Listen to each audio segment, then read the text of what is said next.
Opštinski tim za zaštitu i spašavanje zajedno sa službama opštine Bar je u kontinuitetu zasjedanju. Znači, elektronskim putem svakodnevno se održavaju sjednice našeg opštinskog tima za zaštitu i spašavanje i u kontinuitetu se sve mjere i preporuke nacionalnog koordinacionog tijela i Ministarstva zdravlja sprovode na terenu.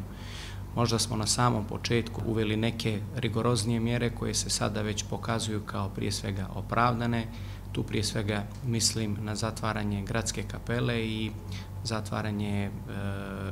pijaca u Starom Baru i Ostrosu.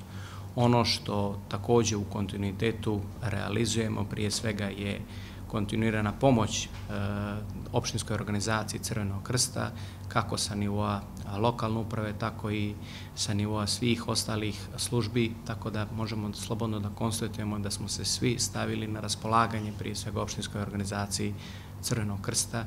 Jako veliki broj volontera se prijavljuje iz dana u dan sa ciljem da svim našim sugrađanima koji su u stanju potrebe omogućimo i adekvatnu nabavku namirnica, lijekova i svega onoga što je starijim sugrađanima našeg grada neophodno i potrebno. Ono što također želim da vas informišem, da smo u koordinaciji naravno sa ostalim članovima opštinskog tima za zaštitu i spašavanje prethodnih dana formirali i logistički centar u zgradi službe zaštite, gdje su prije svega naše kolege iz Direktorata za vanredne situacije stavili na raspolaganje svu opremu sa kojom oni raspolažu, također jedna manja donacija uprave za luke, također je dostavljeno zaštitna odijela, tako da generalno u tom centru planiramo i u narednom periodu da sve ono sa čim opštinski tim raspolaže upravo u tom logističkom centru možemo da evidentiramo. Sve one donacije koje budu upućene ka opštinskom timu će biti evidentirane i ravnomjerno će biti korištene. Ono što smo sa nivoa lokalne uprave također još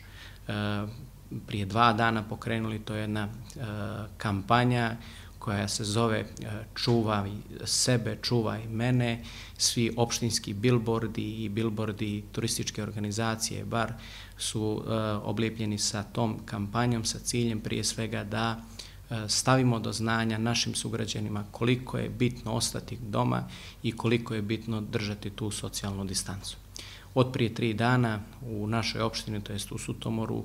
je stavljen u funkciju i karantin gdje je do sinoć smješteno 114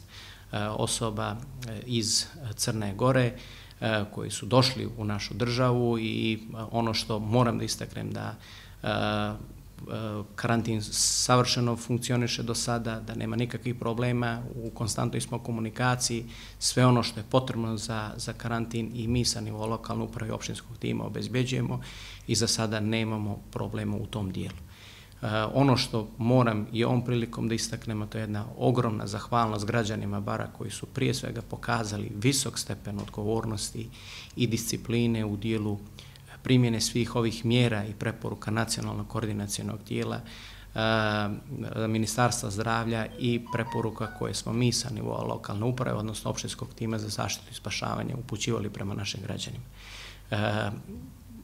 Izborili smo se prije svega sa onim izazovima prethodnih dana, lijepog vremena i sunca koje je mamilo da se što više boravi u prirodi. Mislim da su Barani pokazali visok stepen odgovornosti, ali da ćemo u narednom periodu sa nivoa službi koje su